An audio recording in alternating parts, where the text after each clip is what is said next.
راځئ دوستانو د جان اچکزي د نن بیان را سره واورئ. د پر ځان باندې د اچکزي نوم هم ایښی دی. دی په خپل بیان کې داسې وایي چې الحمدلله د پاکستان ریاست په 2023 کې دا ډېره ښه فیصله وکړه چې پر ټولو بارډرانو باندې د ویزې او د پاسپورټ فیصله لاګو کړه.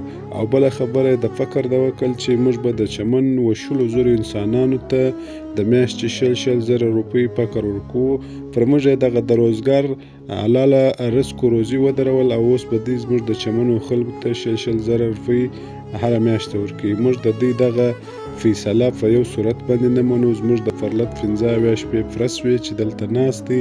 موږ د پاکستان د حکمرانانو څخه درخواست کوو چې د خدای په لیاز موږ ته د خپله د روزګار دروازه رایله کړي. او دوستانو د معلوماتو دپاره زموږ شاکر سنګري پیج در سره فالو کړئ. راځئ د جان تالی سیټ مکمله وینا را سره واورو. لیکن الحمدللہ 2023 میں ریاست پاکستان نے پاکستان کے انٹرنیشنل بارڈرز کو ریگولیٹ کرنے کا فیصلہ کیا اور پاسپورٹ کی شرط لازمی کی.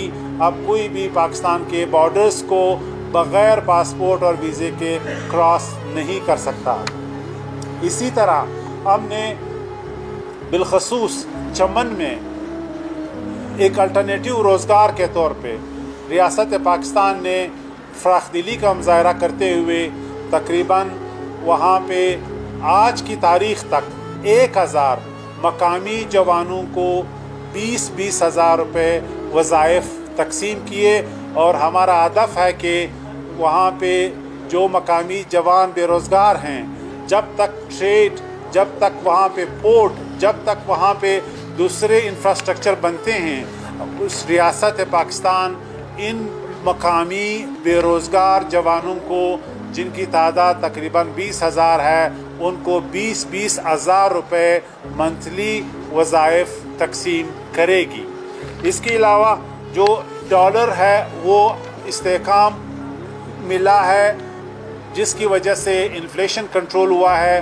اور 2023 میں جو تاریخ رقم کی گئی وہ پاکستان کے اسٹاک ایکسچینج نے کی ہے، جو 65,000. کے علاوہ 2023 میں جو اسمگلنگ کی اکانومی ہے اس کو تقریباً ڈسمنٹل کیا گیا. اور اسمگلنگ چاہے وہ افغان ریورس ٹرانزٹ ٹریڈ ہو یا ایرانی تیل ہو، اس کی ترسیل کو تقریباً ناممکن بنایا گیا ہے، جس کے نتیجے میں ہم دیکھ رہے ہیں کہ واقعی ان کی قیمتیں گر چکی ہیں. اس کے علاوہ ون ڈاکومنٹ رجیم پاکستان کی تاریخ میں پہلی دفعہ امپلیمنٹ ہو چکا ہے.